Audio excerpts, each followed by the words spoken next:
morning, YouTube. It's day 6. It's um, intermittent fasting and weight loss journey.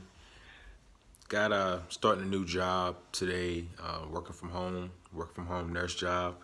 So these times gonna be a little off. Try to do it a little bit earlier. Actually, I got about an hour before I start orientation, but want to get this workout in. I'm gonna do the same as before. The last couple of days, got the pull-up bar there. Do 5 reps on that. Do 30 minutes of cardio on the air assault, 30 push-ups, and 30 sit-ups or crunches. And so yeah, hope you guys are doing great, staying safe, getting your Monday started, and talk to you guys after this workout.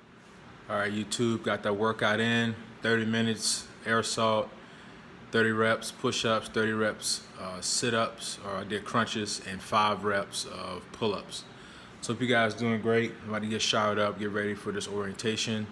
But hope you guys have a great Monday, and stay safe.